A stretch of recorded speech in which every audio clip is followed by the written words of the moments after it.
ओम श्री सद्गुरुवे नमः। ओम नमो भगवते वासुदेवाय। अथ षष्ठोध्यायः। परीक्षित की परम गति, जन्मेजय का सर्प सत्र और वेदों के शाखा भेद। श्री सूत जी कहते हैं, शौनकादि ऋषियों, व्यास नंदन श्री शुकदेव मुनि समस्त चराचर जगत को अपनी आत्मा के रूप में अनुभव करते हैं और व्यवहार में सबके प्रति समदृष्टि रखते हैं। भगवान के शरणागत एवं उनके द्वारा सुरक्षित राजर्षि परीक्षित ने उनका संपूर्ण उपदेश बड़े ध्यान से श्रवण किया। अब वे सिर झुकाकर उनके चरणों के तनिक और पास खिसक आए तथा अंजलि बांधकर उनसे यह प्रार्थना करने लगे।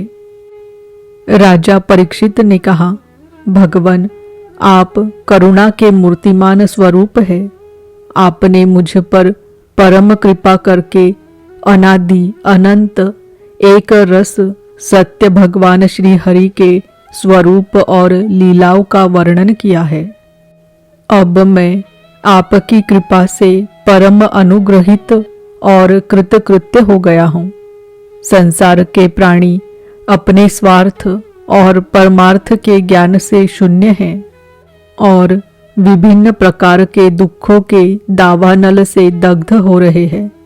उनके ऊपर भगवानमय महात्माओं का अनुग्रह होना कोई नई घटना अथवा आश्चर्य की बात नहीं है।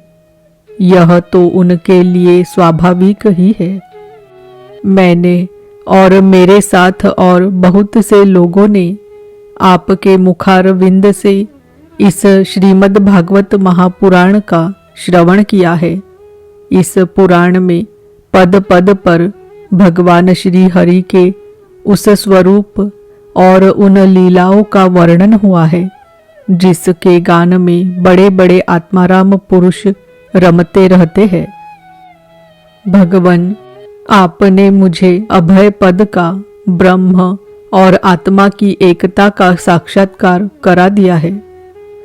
अब मैं परम शांति स्वरूप ब्रह्म में स्थित हूँ।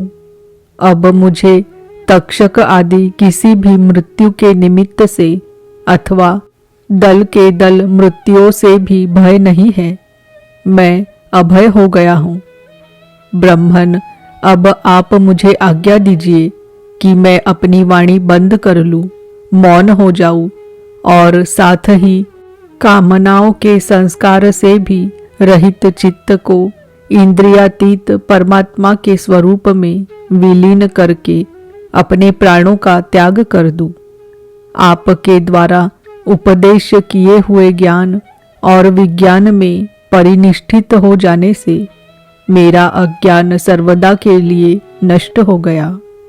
आपने भगवान के परम कल्याणमय स्वरूप का मुझे साक्षात्कार करा दिया है।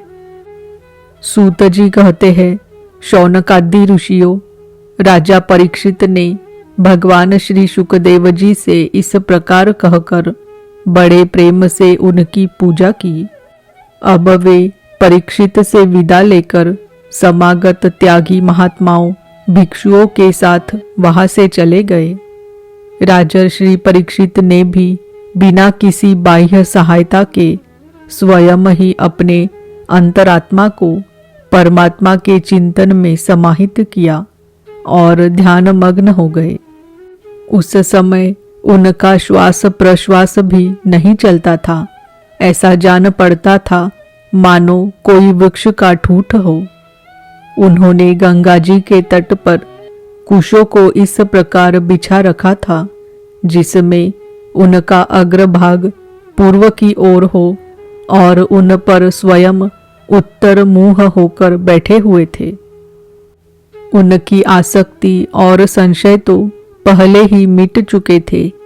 अब वे ब्रह्म और आत्मा की एकता रूप महायोग में स्थित होकर ब्रह्म स्वरूप हो गए। शौनकादि ऋषियों, मुनि कुमार श्रृंगी ने क्रोधित होकर परीक्षित को शाप दे दिया था। अब उनका भेजा हुआ तक्षक सर्प राजा परीक्षित को डसने के लिए उनके पास चला। रास्ते में उसने कश्यप नाम के एक ब्राह्मण को देखा।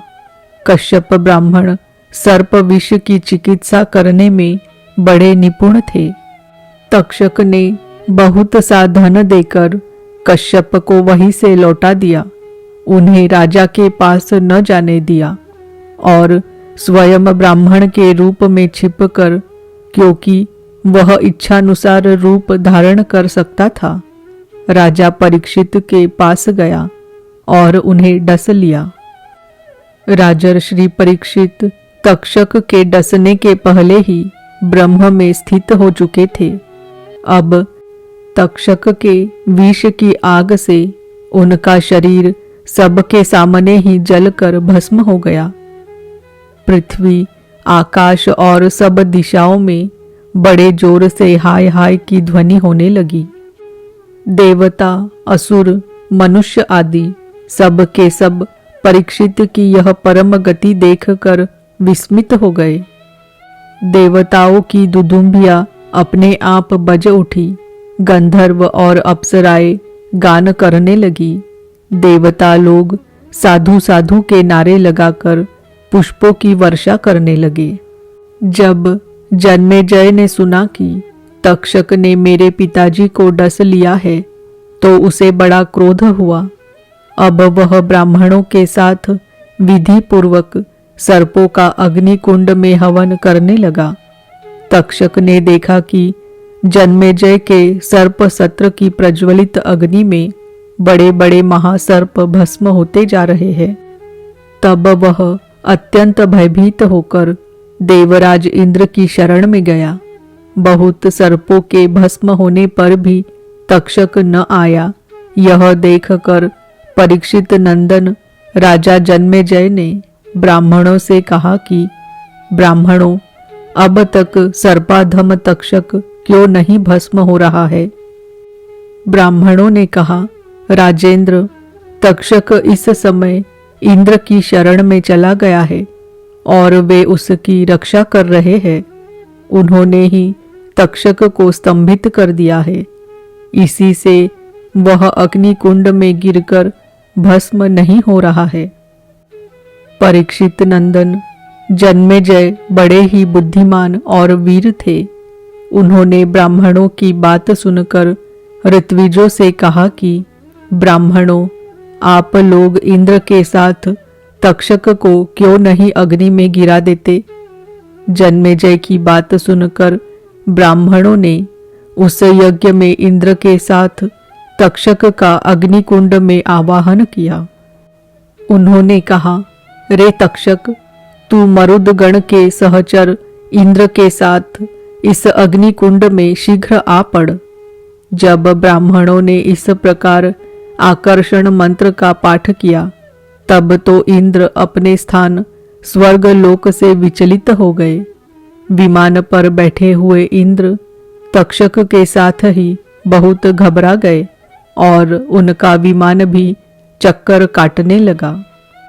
अंगिरानंदन बृहस्पति जी ने देखा कि आकाश से देवराज इंद्र विमान और तक्षक के साथ ही अग्निकुंड में गिर रहे हैं।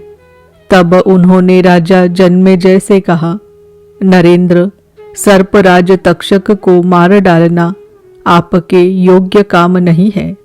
यह अमृत पी चुका है, इसलिए यह अजर और अमर है। राजन, जगत के प्राणी अपने अपने कर्म के अनुसार ही जीवन, मरण और मरणोत्तर गति प्राप्त करते हैं।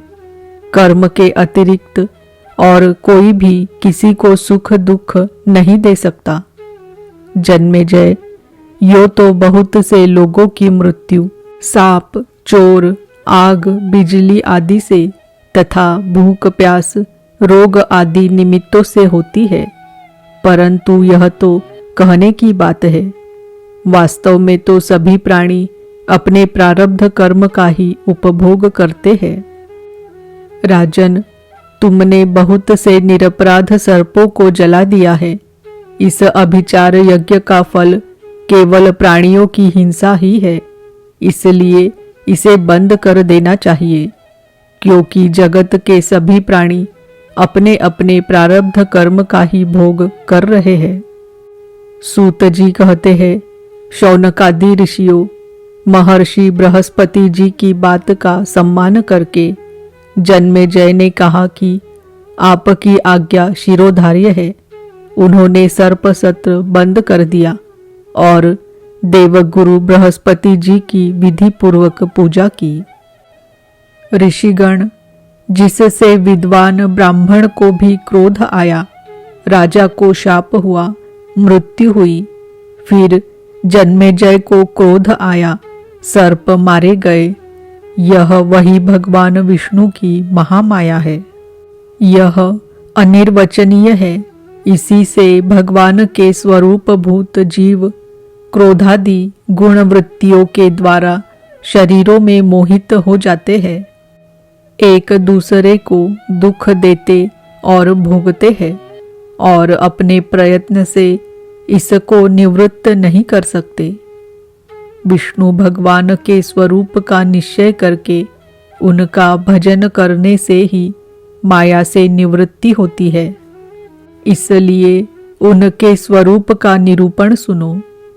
यह दंभी है, कपटी है इत्याकारक बुद्धि में बार बार जो दंभ कपट का स्फुरण होता है, वही माया है। जब आत्मवादी पुरुष आत्मचर्चा करने लगते हैं, तब वह परमात्मा के स्वरूप में निर्भय रूप से प्रकाशित नहीं होती, किंतु भयभीत होकर अपना मोह आदि कार्य न करती हुई ही किसी प्रकार रहती है। इस रूप में उसका प्रतिपादन किया गया है। माया के आश्रित नाना प्रकार के विवाद मतवाद भी परमात्मा के स्वरूप में नहीं है, क्योंकि वे विशेष विषयक है और परमात्मा निर्विशेष है। केवल वाद विवाद की तो बात ही क्या, लोक परलोक के विषयों के संबंध में संकल्प विकल्प करने वाला मन भी शांत हो जाता है। कर्म, उसके संपादन की सामग्री और उनके द्वारा साध्य कर्म, इन तीनों से अन्वित अहंकारात्मक जीव, यह सब जिसमें नहीं है, वह आत्मस्वरूप परमात्मा न तो कभी किसी के द्वारा बाधित होता है और न तो किसी का विरोधी ही है। जो पुरुष उस परम पद के स्वरूप का विचार करता है, वह मन की मायामयी लहरों अहंकार आदि का बाध करके स्वयं अपने आत्मस्वरूप में विहार करने लगता है। जो मुमुक्षु एवं विचारशील पुरुष परम पद के अतिरिक्त वस्तु का परित्याग करते हुए नेति नेति के द्वारा उसका निषेध करके ऐसी वस्तु प्राप्त करते हैं जिसका कभी निषेध नहीं हो सकता और न तो कभी त्याग ही, वही विष्णु भगवान का परम पद है। यह बात सभी महात्मा और श्रुतियां एक मत से स्वीकार करती है। अपने चित्त को एकाग्र करने वाले पुरुष अंतकरण की अशुद्धियों को, अनात्म भावनाओं को सदा सर्वदा के लिए मिटाकर अनन्य प्रेम भाव से परिपूर्ण हृदय के द्वारा उसी परम पद का आलिंगन करते हैं और उसी में समा जाते हैं। विष्णु भगवान का यही वास्तविक स्वरूप है, यही उनका परम पद है। इसकी प्राप्ति उन्हीं लोगों को होती है जिनके अंतकरण में शरीर के प्रति अहम भाव नहीं है और न तो इसके संबंधी गृह आदि पदार्थों में ममता ही। सचमुच जगत की वस्तुओं में मैंपन और मेरेपन का आरोप बहुत बड़ी दुर्जनता है। शौनक जी, जिसे इस परम पद की प्राप्ति अभिष्ट है, उसे चाहिए कि वह दूसरों की कटुवाणी सहन कर ले और बदले में किसी का अपमान न करे। इस क्षणभंगुर शरीर में अहंता ममता करके किसी भी प्राणी से कभी वैर न करे। भगवान श्री कृष्ण का ज्ञान अनंत है। उन्हीं के चरण कमलों के ध्यान से मैंने इस श्रीमद् भागवत महापुराण का अध्ययन किया है। मैं अब उन्हीं को नमस्कार करके यह पुराण समाप्त करता हूँ।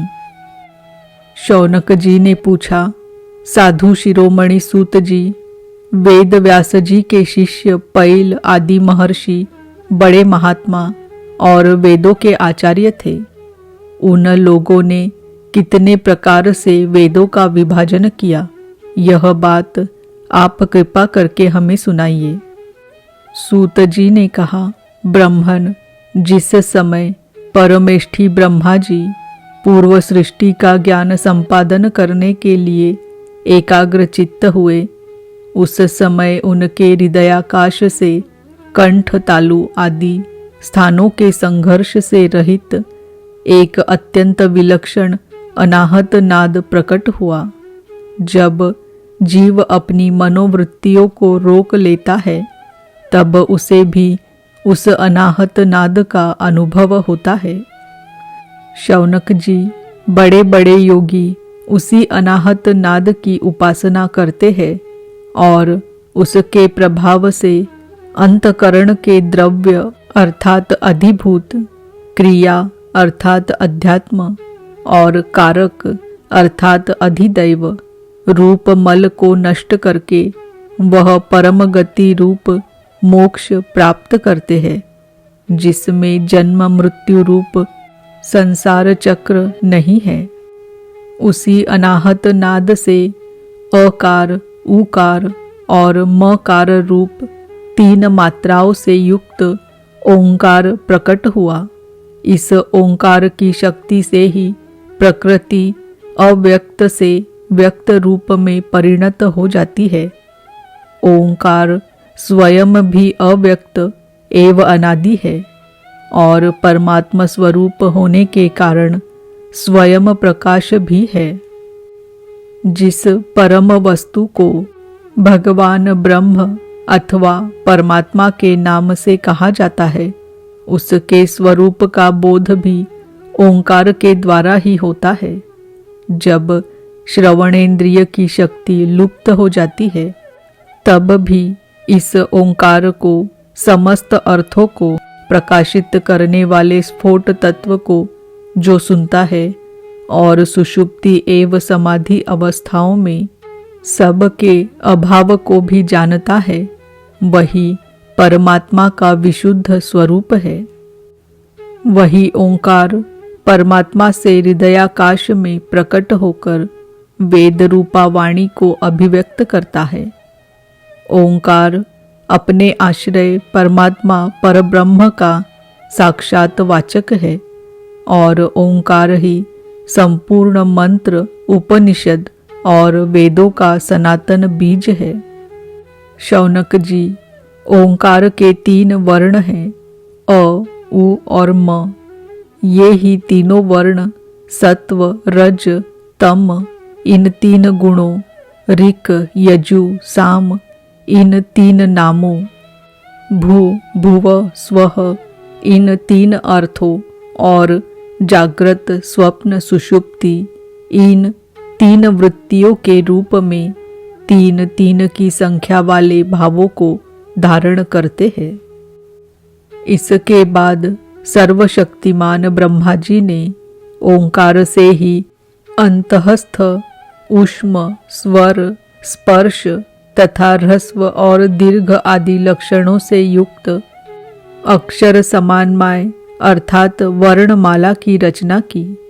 उसी वर्णमाला द्वारा उन्होंने अपने 4 मुखों से होता, अध्वर्यु, उद्गाता और ब्रह्मा, इन 4 ऋत्विजों के कर्म बतलाने के लिए ओंकार और व्याहृतियों के सहित 4 वेद प्रकट किए और अपने पुत्र ब्रह्मर्षि मरीचि आदि को वेदाध्ययन में कुशल देखकर उन्हें वेदों की शिक्षा दी। वे सभी जब धर्म का उपदेश करने में निपुण हो गए, तब उन्होंने अपने पुत्रों को उनका अध्ययन कराया। तदनंतर उन्हीं लोगों के नैष्ठिक ब्रह्मचारी शिष्य प्रशिष्यों के द्वारा चारों युगों में संप्रदाय के रूप में वेदों की रक्षा होती रही। द्वापर के अंत में महर्षियों ने उनका विभाजन भी किया। जब ब्रह्मवेत्ता ऋषियों ने देखा कि समय के फेर से लोगों की आयु, शक्ति और बुद्धि क्षीण हो गई है, तब उन्होंने अपने हृदय देश में विराजमान परमात्मा की प्रेरणा से वेदों के अनेकों विभाग कर दिए। शौनक जी इस वैवस्वत मनवंतर में भी ब्रह्मा, शंकर आदि लोकपालों की प्रार्थना से अखिल विश्व के जीवनदाता भगवान ने धर्म की रक्षा के लिए महर्षि पराशर द्वारा सत्यवती के गर्भ से अपने अंशांश कला स्वरूप व्यास के रूप में अवतार ग्रहण किया है। परम भाग्यवान शौनक जी, उन्होंने ही वर्तमान युग में वेद के 4 विभाग किए हैं। जैसे मणियों के समूह में से विभिन्न जाति की मणियां छांटकर अलग अलग कर दी जाती है, वैसे ही महामती भगवान व्यासदेव ने मंत्र समुदाय में से भिन्न भिन्न प्रकरणों के अनुसार मंत्रों का संग्रह करके उनसे ऋग, यजु, साम और अथर्व ये 4 संहिताएं बनाई और अपने 4 शिष्यों को बुलाकर प्रत्येक को एक एक संहिता की शिक्षा दी। उन्होंने बहवृच नाम की पहली ऋक् संहिता पैल को, निगद नाम की दूसरी यजु संहिता वैशंपायन को, सामश्रुतियों की छंदोग संहिता जैमिनी को और अपने शिष्य सुमंतु को अथर्वांगी रस संहिता का अध्ययन कराया। शौनक जी, पैल मुनि ने अपनी संहिता के 2 विभाग करके एक का अध्ययन इंद्र प्रमिति को और दूसरे का बाष्कल को कराया। बाष्कल ने भी अपनी शाखा के 4 विभाग करके उन्हें अलग अलग अपने शिष्य बोध, याज्ञवल्क्य, पराशर और अग्निमित्र को पढ़ाया। परम संयमी इंद्र प्रमिति ने प्रतिभाशाली मांडुकेय ऋषि को अपनी संहिता का अध्ययन कराया। मांडुकेय के शिष्य थे देवमित्र। उन्होंने सौभरी आदि ऋषियों को वेदों का अध्ययन कराया। मांडुकेय के पुत्र का नाम था शाकल्य। उन्होंने अपनी संहिता के 5 विभाग करके उन्हें वात्स्य, मुद्गल, शालीय, गोखल्य और शिशिर नामक शिष्यों को पढ़ाया। शाकल्य के एक और शिष्य थे जातुकर्ण्य मुनि। उन्होंने अपनी संहिता के 3 विभाग करके तत्संबंधी निरुक्त के साथ अपने शिष्य बलाक, पैज, वैताल और विरज को पढ़ाया। बाष्कल के पुत्र बाष्कली ने सब शाखाओं से एक वालखिल्य नाम की शाखा रची। उसे बालायनी, भज्य एवं कासार ने ग्रहण किया। इन ब्रह्मर्षियों ने पूर्वोक्त संप्रदाय के अनुसार ऋग्वेद संबंधी बहवृच शाखाओं को धारण किया। जो मनुष्य यह वेदों के विभाजन का इतिहास श्रवण करता है, वह सब पापों से छूट जाता है। शौनक जी, वैशंपायन के कुछ शिष्यों का नाम था चरकाध्वर्यु। इन लोगों ने अपने गुरुदेव के ब्रह्म हत्या जनित पाप का प्रायश्चित करने के लिए एक व्रत का अनुष्ठान किया। इसलिए इनका नाम चरकाध्वर्यु पड़ा। वैशंपायन के एक शिष्य याज्ञवल्क्य मुनि भी थे। उन्होंने अपने गुरुदेव से कहा, अहो भगवन, ये चरकाध्वर्यु ब्राह्मण तो बहुत ही थोड़ी शक्ति रखते हैं। इनके व्रत पालन से लाभ ही कितना है। मैं आपके प्रायश्चित के लिए बहुत ही कठिन तपस्या करूँगा। याज्ञवल्क्य मुनि की यह बात सुनकर वैशंपायन मुनि को क्रोध आ गया। उन्होंने कहा, बस बस चुप रहो। तुम्हारे जैसे ब्राह्मणों का अपमान करने वाले शिष्य की मुझे कोई आवश्यकता नहीं है।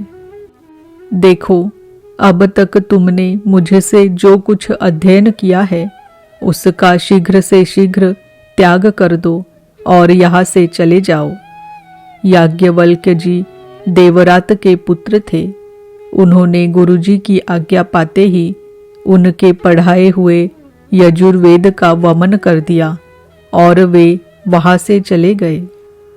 जब मुनियों ने देखा कि याज्ञवल्क्य ने तो यजुर्वेद का वमन कर दिया, तब उनके चित्त में इस बात के लिए बड़ा लालच हुआ कि हम लोग किसी प्रकार इसको ग्रहण कर ले।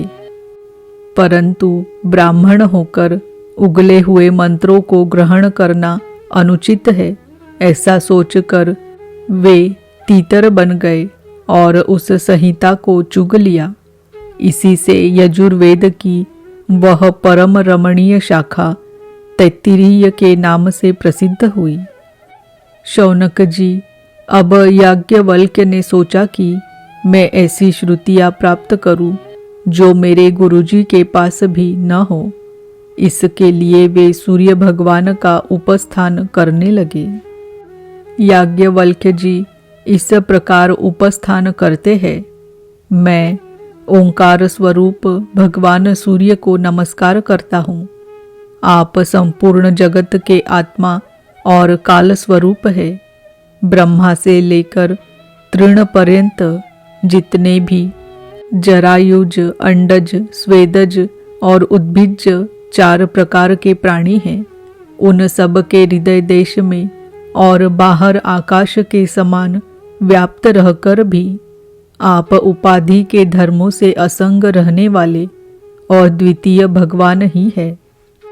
आप ही क्षण, लव, निमेष आदि अवयवों से संगठित संवत्सरों के द्वारा एवं जल के आकर्षण विकर्षण आदान प्रदान के द्वारा समस्त लोकों की जीवन यात्रा चलाते हैं। प्रभु, आप समस्त देवताओं में श्रेष्ठ हैं। जो लोग प्रतिदिन तीनों समय वेद विधि से आपकी उपासना करते हैं, उनके सारे पाप और दुखों के बीजों को आप भस्म कर देते हैं। सूर्यदेव, आप सारी सृष्टि के मूल कारण एवं समस्त ऐश्वर्यों के स्वामी हैं। इसलिए हम आपके इस तेजोमय मंडल का पूरी एकाग्रता के साथ ध्यान करते हैं। आप सबके आत्मा और अंतर्यामी हैं। जगत में जितने चराचर प्राणी हैं, सब आपके ही आश्रित हैं। आप ही उनके अचेतन मन, इंद्रिय और प्राणों के प्रेरक है। यह लोक प्रतिदिन अंधकार रूप अजगर के विकराल मुंह में पड़कर अचेत और मुर्दा सा हो जाता है। आप परम करुणा स्वरूप है, इसलिए कृपा करके अपनी दृष्टि मात्र से ही इसे सचेत कर देते हैं और परम कल्याण के साधन समय समय के धर्मानुष्ठानों में लगाकर आत्माभिमुख करते हैं। जैसे राजा दुष्टों को भयभीत करता हुआ अपने राज्य में विचरण करता है, वैसे ही आप चोर, जार आदि दुष्टों को भयभीत करते हुए विचरते रहते हैं। चारों ओर सभी दिक्पाल स्थान स्थान पर अपनी कमल की कली के समान अंजलियों से आपको उपहार समर्पित करते हैं। भगवन, आपके दोनों चरण कमल तीनों लोकों के गुरु सदृश महानुभावों से भी वंदित है। मैंने आपके युगल चरण कमलों की इसलिए शरण ली है कि मुझे ऐसे यजुर्वेद की प्राप्ति हो जो अब तक किसी को न मिला हो। सूत जी कहते हैं, शौनकादि ऋषियों, जब याज्ञवल्क्य मुनि ने भगवान सूर्य की इस प्रकार स्तुति की, तब वे प्रसन्न होकर उनके सामने अश्वरूप से प्रकट हुए और उन्हें यजुर्वेद के उन मंत्रों का उपदेश किया जो अब तक किसी को प्राप्त न हुए थे।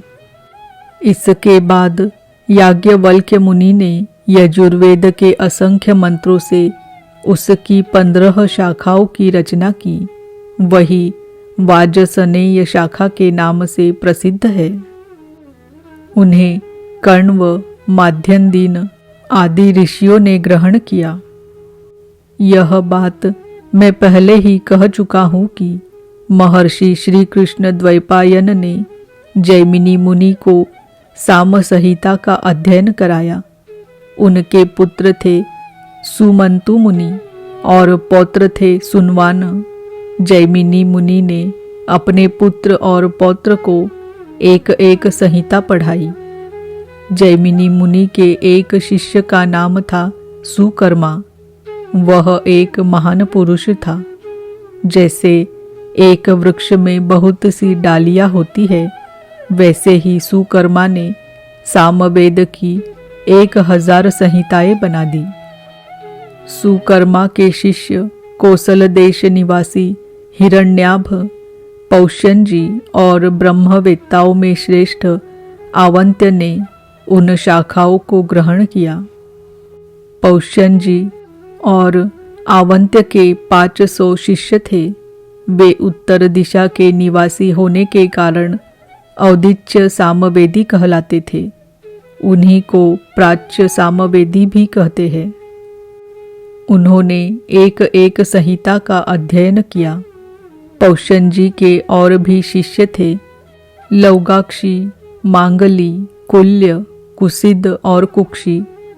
इसमें से प्रत्येक ने 100 संहिताओं का अध्ययन किया। हिरण्यनाभ का शिष्य था कृत। उसने अपने शिष्यों को 24 संहिताएं पढ़ाई। शेष संहिताएं परम संयमी आवंत्य ने अपने शिष्यों को दी। इस प्रकार सामवेद का विस्तार हुआ। इति श्रीमद्भागवते महापुराणे पारमहंस्यां संहितायां 12 स्कन्धे वेदशाखा प्रणयनं नाम 6ठोऽध्यायः। ओम नमो भगवते वासुदेवाय। ओम नमो भगवते वासुदेवाय। ओम नमो भगवते वासुदेवाय।